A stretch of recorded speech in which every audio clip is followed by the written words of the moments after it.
এবং রাখিব না পিতা। শুনেন পিতা, আমার কথা শুনে আমি কিন্তু শেষ সিদ্ধান্তই নিয়ে নিচ্ছি। যদি আপনি আমার কথা না শুনেন তাহলে আমি কিন্তু এই এই এই তেলা পোকা মারা বিষ খেয়ে আমার জীবন আমি শেষ করে দেবো পিতা। তুই এই কাজ করিস না, তুই মোর একমাত্র সন্তান বাবা। তুই যদি এই কাজ করিস তাহলে মুই তো শেষ।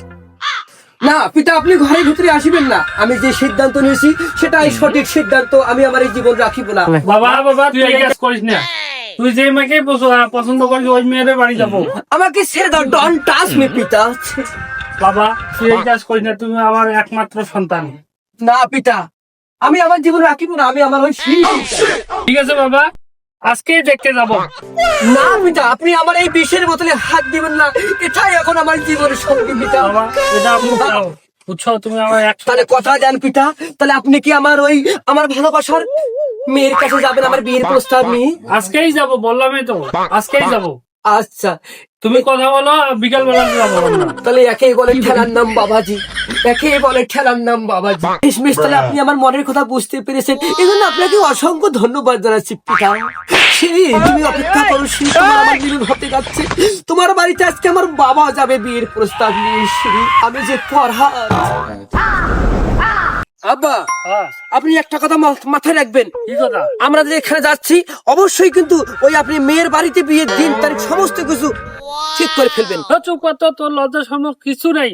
আপনি বুঝতেছেন না আব্বার সামনে কিন্তু ঈদ, আর অবশ্যই ঈদের আগে আমাকে বিয়ে করা লাগবে। আমি চাই আমি আমার নতুন বউকে ঈদ উপলক্ষে সারা এলাকা ঘুরে ঘুরে বেড়াবো।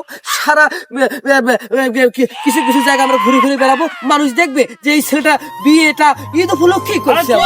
না আব্বা, বিষয় না, তোর তো গনুরে আর সব জায়গাতে তোর খালি যাত্রা পারতে। আব্বা আপনি আমার মনের অবস্থা বুঝতেছেন না আব্বা। আমি কি হালে দিন যাচ্ছি সেটা আমি একমাত্র বুঝছি। চল, আরে তোর সব জায়গাতে খালি একই কথা। তোর তো গনুরে বা তখন কথা শুনি না হাঁটাও, আর মুখও বিষয় না। না আব্বা, আমার এই সময় মনের মধ্যে যে কি তোলপাড় একটা চলছে আব্বা, সেটা আপনি বুঝতে পারতেছেন না। আসসালামু আলাইকুম চাচা। ওয়ালাইকুম আসসালাম। বা কি বা কোটে যাবেন ভাই? এই কথাটা আমাকে জিজ্ঞাসা না করে চাচা আপনি আমার পিতাকে বলতে পারেন। আমরা কোথায় যাচ্ছি? আসসালামু আলাইকুম, ভালো আছেন? আলহামদুলিল্লাহ আছি ভালো। কোটে যাবেন দুনু বাপ বেড়ে দেখো। আর কইস না ভাই, ওই যে যন্ত্রণা একটা চেংড়ি ভালোবাসে, ওই চেংড়িটার জন্য প্রতিদিন আইসি 20 খাওয়ার ধরছিল। এটা বিয়ে করিস চাইছে, চেংড়ি কোন দিয়া দেখি শুনি, যদি পছন্দ হয় বিয়েও দিয়ে দেন। আরে এত যন্ত্রণা মুখ ভালো লাগছে না।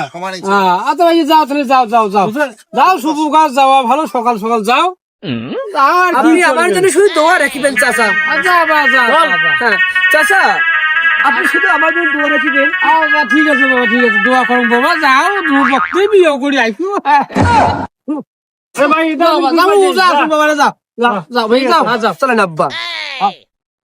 আরে এবারে বাপটা হয়েছে বিয়ে, বাপরে বাপ 12 মাসে এবারে বিয়ে ওরে। ইমাজে দুনো বাপড়ে যাতে ঢং এটা কাহিনী শুরু করছে। আল্লাহ নাজুবিল্লাহ রাস্তা বলে ইল্লে জন্য আল্লাহ কালাম দিলেন কিছু নাই।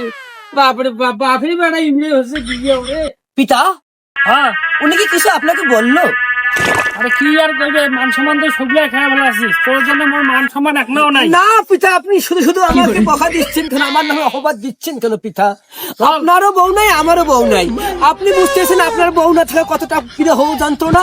ঠিক তথাপি আমারও একই ঘটনা পিতা। চল হাকাও, সব মানুষের কিছু বুঝিস না, মান সম্মান সব খেয়ে ভালো। সিঁড়ি আব্বা, হ্যাঁ এই এই এই- এই গৃহ তাদের। সিঁড়ি, ওপেন দ্য ডোর। সিঁড়ি সিঁড়ি।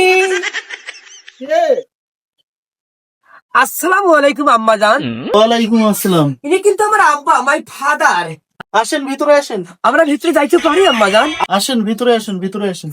চলেন আব্বা জান, আমরা ভিতরে আরে প্রবেশ করি। তোর সব জায়গাতে খালি যাত্রা খালি যাত্রা পালা খালি ডায়লগ, যাত্রা পালা ডায়লগ।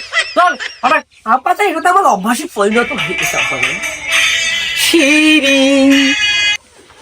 আসেন আসেন আসেন।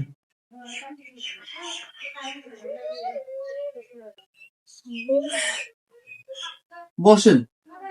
আব্বা জান, হ্যাঁ আপনি আসন গ্রহণ করুন।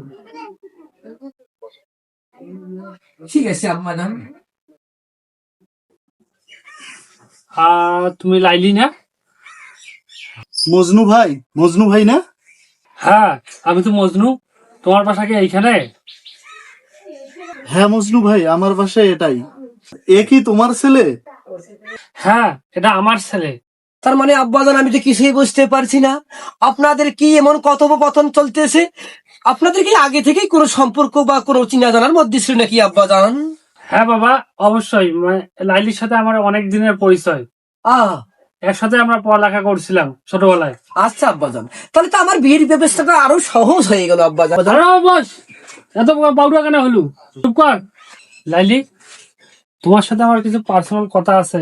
ফরহাদ, তুমি একটু বাইরে যাও তো। জি আজ্ঞে পিতা, আমি তাই করতেছি। হ্যাঁ, যাও যাও আমি তাই করতেছি। তবে পিতা বেশিক্ষণ বিলম্ব করিও না পিতা। যাও যাও। আমি তাই করতেছি পিতা। আম্মাজান, আমার বাবাকে তাড়াতাড়ি বাইরে পাঠিয়ে দিয়েন। লাইলি, আমি কি তোমার মেয়েকে দেখতে আসছি? হ্যাঁ মজনু ভাই, আপনি আমার মেয়েকেই দেখতে আসছেন। তোমার স্বামী কি করে? এক দুঃখের ইতিহাস মজনু ভাই। আমার এই বাচ্চাটা হওয়ার পর এর 3 বছর পরেই আমার হাজবেন্ড অ্যাক্সিডেন্ট করে মারা যায়। সেখান থেকেই আমাদের কপালে দুঃখ নেমে আসে। হ্যাঁ। আজকে আমি মানুষের দ্বারে দ্বারে এবং যতটুকু আছে এগুলা নিয়েই বাচ্চাটাকে মানুষ করি, লেখাপড়া করাই। আমার কপালের ভাঙ্গন বিধি যেভাবে লিখেছিল, জানি না কি কারণে দুঃখ দিয়েছে। তো যাই হোক, বিধি যা লিখেছে তাই চলছে। আরো ওই একই অবস্থা। আমার সন্তানটা হওয়ার পর 6 মাস পর আমার স্ত্রীটা মারা গেছে। তোমারও যা অবস্থা, আমারও তাই অবস্থা। যাই হোক, অতীত তো অতীতেই।